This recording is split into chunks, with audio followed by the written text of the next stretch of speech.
Hace una semana se dio a conocer un estudio que seguro que dejó patidifuso a más de uno de nosotros.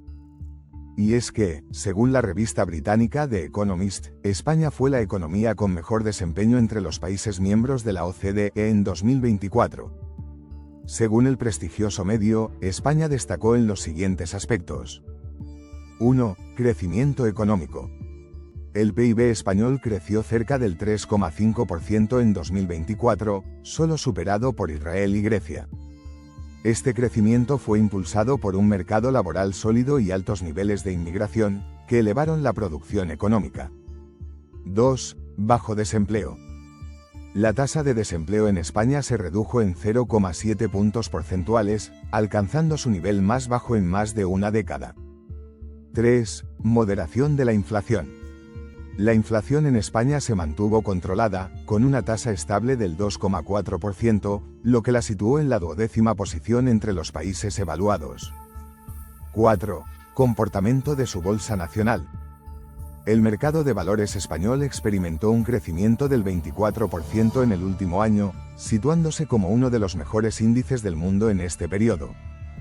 5. Balance fiscal. El déficit primario de España se situó en un menos 0,6%, un nivel más comedido en comparación con otras naciones. El déficit primario es la diferencia negativa entre los ingresos y gastos corrientes de un gobierno, excluyendo los pagos de intereses de la deuda. Es decir, es el resultado de comparar los ingresos, como impuestos, con los gastos, como salario de funcionarios o programas públicos, sin incluir lo que se gasta para pagar los intereses de las deudas que tiene el gobierno. Aquí tenemos ya una primera trampa y una demostración de que, a veces, relato mata a dato.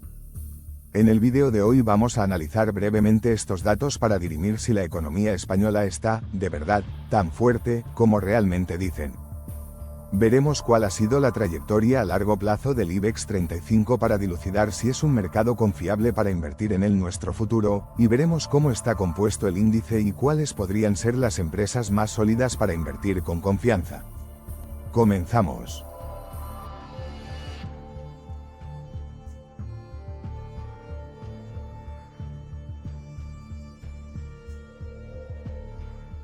El desempeño positivo de España contrasta con el de otras grandes economías de la OCDE, como Alemania, Japón, Francia y el Reino Unido, que ocuparon posiciones más bajas en el ranking. Pero, ¿encajan realmente estos datos con la percepción de la economía que tenemos los ciudadanos? Lo cierto es que, aunque indicadores como el PIB, la inflación o el desempleo mejoren a nivel nacional, existe una evidente desconexión entre los datos macroeconómicos positivos que destaca The Economist y la percepción que muchos ciudadanos españoles tienen de la situación económica, lo que puede explicarse por diversos factores. El primero, muy evidente, es que los datos macroeconómicos no reflejan la experiencia individual de cada ciudadano. Una economía puede crecer mientras muchas personas sienten que no llegan a fin de mes. Aunque indicadores como el PIB, la inflación o el desempleo mejoren a nivel nacional, los salarios reales siguen siendo bajos o están estancados aunque, nominalmente, sean más altos.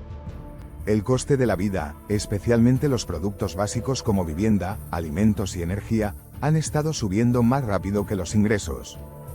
La vivienda se está convirtiendo en un problema estructural y sistémico, sin visos de solución a corto, medio y largo plazo.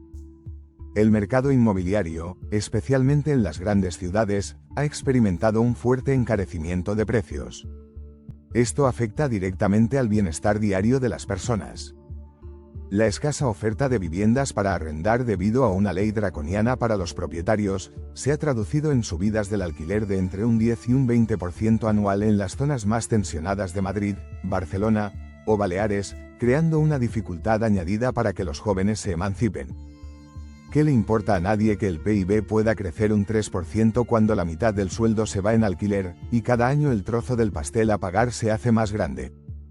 El gasto en suministros básicos, como la energía, además, se ha encarecido notablemente por la dependencia de las renovables y los costes de importar energía, y provocado situaciones bastante surrealistas por unas regulaciones que, además, castigan sobremanera al ciudadano de clase media. ¿Tiene sentido que estemos un día entero sin luz y encima nos cobren de más en la factura del mes de abril? ¿Tiene sentido que un bien de primera necesidad como la electricidad soporte un IVA del 21%?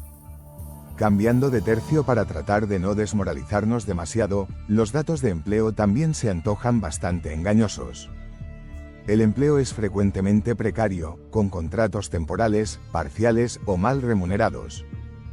Por otra parte, existen indicadores de empleo agregados que ocultan desigualdades.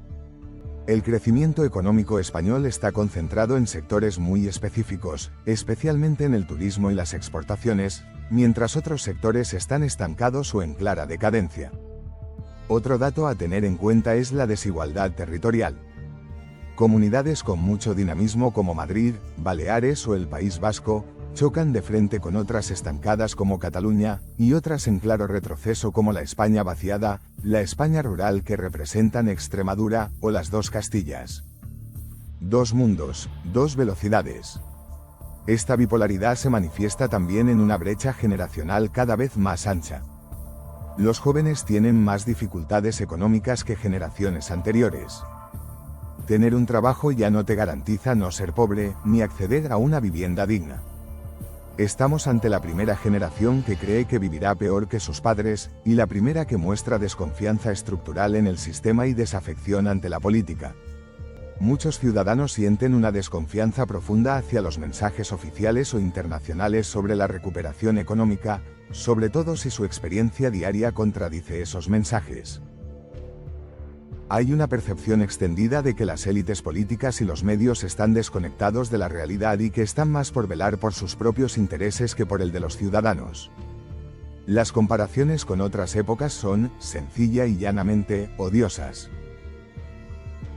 Es habitual escuchar frases contundentes en plan, con Franco vivíamos mejor, o, con el sueldo del cabeza de familia vivíamos 5 y podíamos comprar 2 casas, una en la ciudad y otra en la playa. Influyen en la percepción colectiva de las nuevas generaciones de que van a vivir peor que sus padres, y que esto es culpa de los políticos, y la de generaciones pasadas que consideran que cualquier tiempo pasado fue mejor. El ciudadano medio, en conclusión, juzga la economía desde su situación personal, no por lo que diga The Economist o la Gaceta Ilustrada. Lo que quiere es pagar el alquiler, llenar la nevera, ahorrar algo y vivir con tranquilidad. Si no es así, los datos del consumidor de Michigan, los aranceles al mangostán de Filipinas o los datos de audiencia de la familia de la tele se la trae al pairo. Si te está gustando este vídeo, dale un buen like, comparte, comenta para que YouTube recomiende el vídeo a más personas y contribuir así a que nuestro canal continúe creciendo, te suscribas, y recuerdes activar la campanita de las notificaciones para no perderte ninguno de nuestros contenidos. ¿Visto lo visto, es buena idea invertir en el IBEX 35? Pues vamos a poner las cosas en perspectiva primero. De nuevo, existe una desconexión evidente entre la realidad económica española y el comportamiento de su bolsa de valores, que creció un 17% en 2024 y acumula un 24% en el último año. Este fenómeno ocurre con bastante frecuencia, y no solo aquí. Eso se debe a varios factores estructurales, psicológicos y financieros que hacen que los mercados bursátiles, con frecuencia, no reflejen fielmente la situación económica general. Durante 2009, tras la crisis financiera de 2008, Wall Street se recuperó rápido mientras el desempleo en Estados Unidos seguía siendo alto. Mientras, en 2020, en plena pandemia, los mercados se disparaban gracias a la batería de estímulos económicos impulsada por los bancos centrales, pese a que las economías se encontraban parcialmente paralizadas.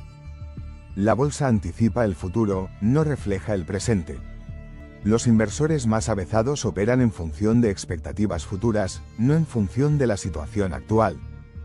Un país puede estar en recesión, pero si los mercados creen que se recuperará pronto, las acciones pueden subir. Y al contrario, puede la economía ir como un cohete, pero ocurrir algo que pueda cambiar el curso de las cosas y explotar como el Apolo 13. La bolsa de valores, por tanto, no refleja siempre la realidad de la economía. Es un termómetro de expectativas, confianza e inversión corporativa, pero no un espejo fiel de la situación social, laboral o distributiva de un país.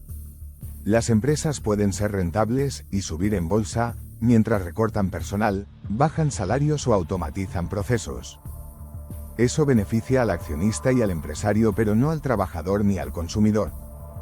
Por eso, aunque los índices suban, puede aumentar la desigualdad o mantenerse el malestar social.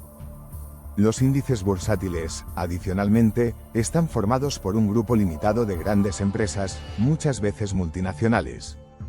Estas empresas están muy desconectadas de la realidad de las pymes o de otros sectores con más peso en el empleo o en la economía doméstica. En España, el IBEX 35 presenta una fuerte concentración bancaria y energética, mientras que el comercio minorista o los servicios, que emplean a millones de personas, apenas están representados. El IBEX 35 no representa la realidad del bar de tu amigo Pepe. En otro orden de cosas, es importante observar hacia dónde se canalizan los flujos de capital globales. La bolsa puede subir por factores externos como las políticas expansivas o contractivas llevadas a cabo por los bancos centrales, o por la inversión extranjera, sin que eso implique necesariamente una mejora interna. Las bolsas pueden subir simplemente porque los tipos de interés bajan, o porque los bancos centrales inyectan liquidez, como ha hecho el BCE recientemente. Esto crea un entorno propicio para la inversión bursátil, aunque no siempre se traduzca en mejoras para la economía real. Otras veces el dinero busca refugio o rentabilidad, sin más, y no la coherencia con los datos macroeconómicos locales. Si un país ofrece mejores condiciones que otros a la hora de invertir, los inversores no dudan. Estamos en la era de la información y la movilidad global. Tras esta primera perspectiva global de lo que hace subir o no a las bolsas, vamos a analizar al IBEX 35 desde dos puntos de vista. Su rentabilidad a largo plazo, primero, y sus expectativas a futuro, después. En la evolución del IBEX 35 podemos distinguir claramente 5 etapas. 1. Crecimiento inicial y burbuja tecnológica. El IBEX 35 se lanzó el 14 de enero de 1992 con un valor inicial de 2.693,17 puntos. Y en el año 2000, alcanzó un primer máximo histórico de 12.000 puntos, impulsado por la ola de privatizaciones alentada por el gobierno de Aznar y la entrada de España en la Comunidad Económica Europea. Esta primera etapa exitosa se cerró con la crisis de las .com. A finales de 2000, el estallido de la burbuja de Internet provocó una caída del 58% en el índice entre marzo y octubre de ese año. 2. Auge inmobiliario y máximo histórico. A pesar de las crisis puntuales, el IBEX 35 mantuvo una tendencia alcista, alcanzando su máximo histórico el 8 de noviembre de 2007, con 15.945,7 puntos, techo aún no superado. Este periodo estuvo marcado por el auge del sector inmobiliario y la expansión de empresas españolas en el extranjero, impulsado por el mercado común. 3. Crisis financiera global. La crisis financiera global de 2008 afectó gravemente al IBEX 35, que perdió casi el 40% de su valor en ese año, afectado, principalmente por la fuerte concentración del selectivo español en el sector de la construcción.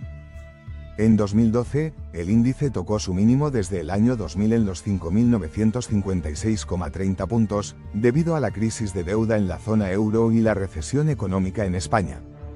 Con rumores de rescate financiero diarios y fuertes ajustes económicos, la cosa se puso muy, pero que muy, chunga. 4. Recuperación moderada y volatilidad. A partir de 2013, y gracias en parte por Mario Draghi, el IBEX 35 inició una recuperación, aunque más moderada en comparación con otros índices globales. Adicionalmente, el índice experimentó fluctuaciones significativas debido a factores como el Brexit en 2016 y el confinamiento de 2020. 5. Recuperación y alzas importantes. En marzo de 2020, el IBEX 35 sufrió una de sus mayores caídas diarias, perdiendo un 14% en un solo día debido al colapso del mercado de valores provocado por el bicho. A partir de entonces, el índice ha mostrado señales de recuperación, aunque aún se encuentra algo por debajo de sus máximos históricos. Desde su creación, el 14 de enero de 1992, el IBEX 35 ha registrado una revalorización acumulada de, aproximadamente, un 255%, lo que equivale a una rentabilidad anualizada del 6,82%. Esto sitúa al índice español muy por debajo de selectivos como el S&P 500 o el Nasdaq, pero por encima de, por ejemplo, el Eurostoxx 50. Sin embargo, si se consideran los dividendos reinvertidos, la rentabilidad acumulada supera el 800% en el mismo periodo. Tan solo 5 empresas, Santander, BBVA, Repsol, Telefónica e Iberdrola, han permanecido invariablemente en el índice estos 33 años. A continuación, te presentamos las fortalezas que vemos en el IBEX 35 para el corto y medio plazo. 1. Buen desempeño reciente. Desde 2020, el IBEX 35 ha subido un 80%. Esto refleja la recuperación de la macroeconomía española y sus buenos resultados empresariales en líneas generales. Recuerda que, hasta que se demuestre lo contrario, la tendencia es tu amiga. 2. Dividendos elevados. El IBEX es un índice atractivo para inversores value o de dividendos, con una rentabilidad por dividendo media del entre un 4 y 5%, rentabilidad bastante superior a la media europea o estadounidense, tal y como pudimos comprobar en este vídeo. Si te lo perdiste en su día, o te apetece volver a verlo, te dejo el enlace en la descripción del vídeo. 3. Empresas consolidadas y multinacionales.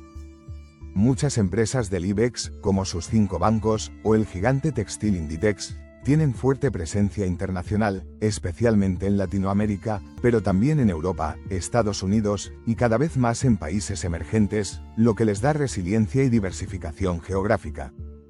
4. Valoraciones más atractivas que otros índices.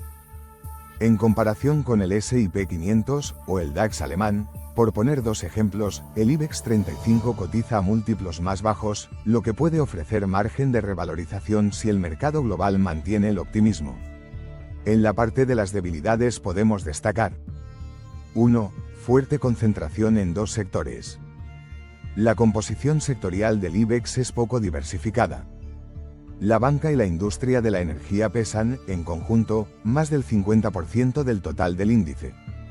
Hay escasa representación tecnológica, el sector de mayor crecimiento en los últimos lustros, lo que limita su potencial a futuro, especialmente si se compara con índices como el Nasdaq. 2. Alta sensibilidad a riesgos geopolíticos y tipos de interés. La banca es muy sensible a la política monetaria del BCE, lo que convierte al IBEX en un índice mucho más cíclico y vulnerable ante tensiones geopolíticas, recesiones globales o caída del consumo interno. Si Lagarde deja algún día de regalar dinero a los bancos, el selectivo español sufrirá. 3. Escasa innovación. Escasean en el selectivo las empresas tecnológicas y las startups innovadoras. España se beneficia menos del crecimiento estructural de sectores como la IA, la biotecnología o la ciberseguridad, de lo que lo están haciendo otros países del entorno como Francia. 4. Dependencia del ciclo económico español. Aunque muchas empresas son internacionales, una gran mayoría siguen recogiendo la mayor parte de sus beneficios del mercado nacional, lo que puede ser un riesgo si hay deterioro interno. ¿Es por tanto interesante invertir en el IBEX 35 en 2025? Pues podría ser una buena opción si buscas rentabilidad por dividendo, quieres exposición a sectores defensivos, o confías en la continuidad de la recuperación económica española. Pero podría no ser ideal si buscas crecimiento agresivo, como el que ofrecen índices tecnológicos, prefieres una cartera sectorialmente diversificada. O estás preocupado por una desaceleración en Europa o en España. Así que ahora te toca a ti opinar. ¿Te parece una buena idea invertir en el IBEX 35? Déjame tu opinión en la sección de comentarios.